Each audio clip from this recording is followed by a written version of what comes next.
Bonjour. Bonjour.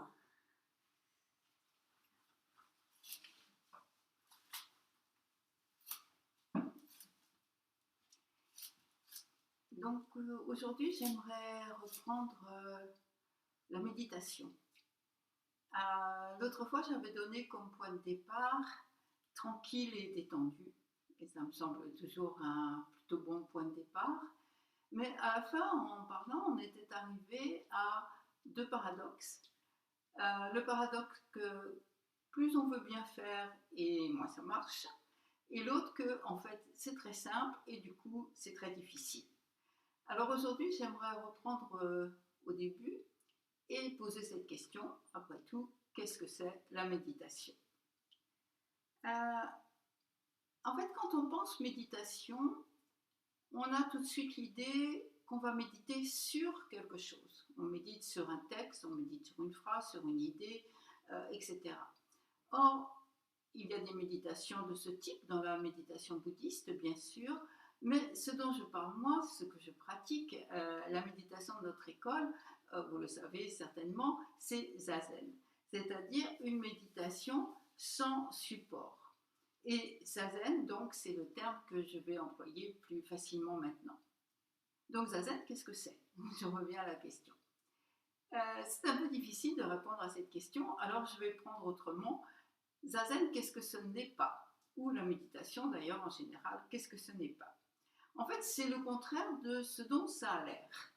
On est assis, on est tranquille, on ne bouge pas, et dans notre école, en plus, on est devant un mur, donc on peut imaginer qu'on est en train de faire un tas de choses.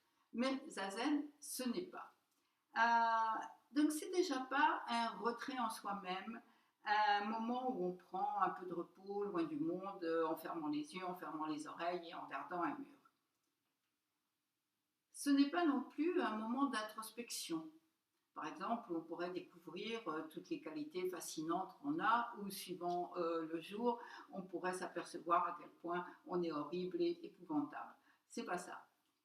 C'est pas non plus un moment pour. En fait, j'avais pensé rêvasser, mais c'est pas joli. En fait, c'est pas non plus un moment pour rêver, pour contempler la nature, tout ce genre de choses.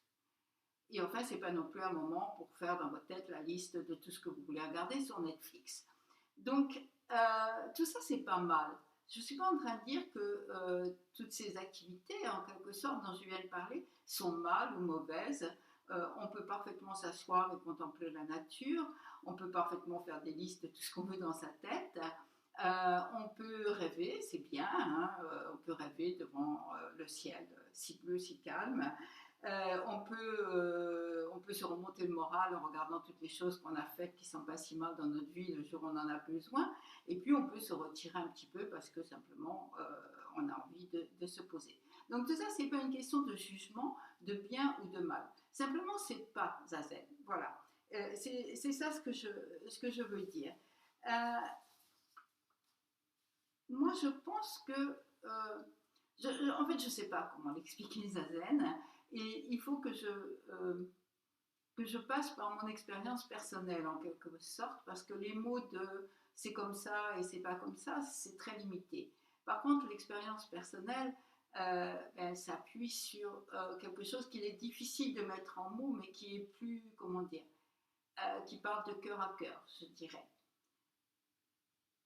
Pour moi, Zazen, comme toute méditation, d'abord c'est une ouverture. Euh, une ouverture au monde. Vu de Zazen, c'est le reste du temps que nous sommes fermés, que nous sommes sourds au monde, que nous sommes aveugles à ce qui se passe autour de nous et que nous sommes coupés, en fait, du monde. Zazen, c'est une expérience totale du monde.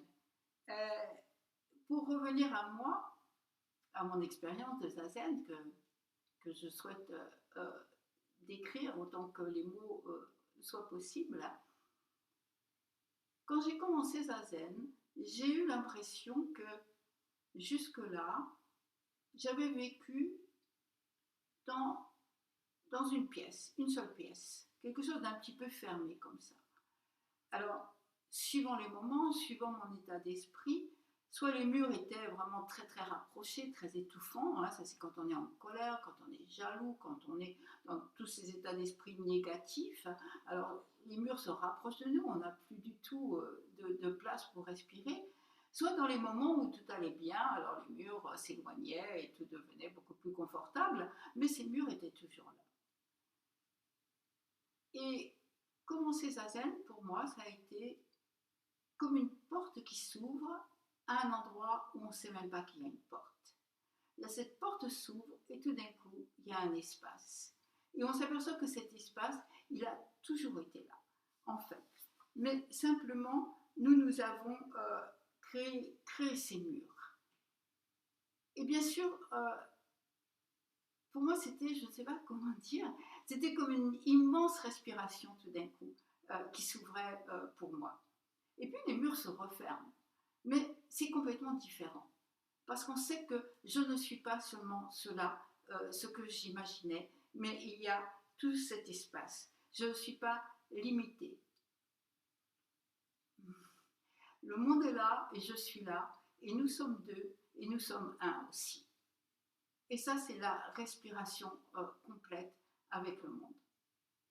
C'est difficile à transmettre une expérience comme ça par les mots. Euh, mais heureusement, j'ai Ryokan. Ryokan, l'autre jour, il nous avait sorti un peu des paradoxes avec son petit ruisseau qu'on laissait couler. Et Ryokan, il a écrit une fois une chose avec cet don extraordinaire qu'il a d'utiliser les mots les plus simples, et ça c'est extrêmement difficile justement, et de partager avec nous une soirée de méditation. Donc là aussi, pour nous aider à approcher du mieux possible ce qui est une expérience au-delà des mots, mais en même temps tout à fait présente et physique, je dirais. Voilà. Eh bien, j'ai Ryokan et je vais vous lire ce qu'il a écrit. Et ce qui est frappant, juste une parenthèse encore, quand on lit Ryokan, ce qui est frappant, c'est qu'on voit qu'il n'y a absolument rien de différent. Ça, c'est notre expérience de Zazen. On est assis avec soi, il n'y a absolument rien de différent. Et en même temps, tout est différent. Voici ce qu'il écrit. Dans le silence, près de la fenêtre vide, je m'assois en Zazen dans ma robe de moine. Nombril et nez bien alignés, oreilles parallèles aux épaules. La clarté de la lune flotte dans la pièce, la pluie s'est arrêtée, mais la véranda goutte et goutte. Moment parfait, dans le vide sans limite, ma compréhension s'engouffre.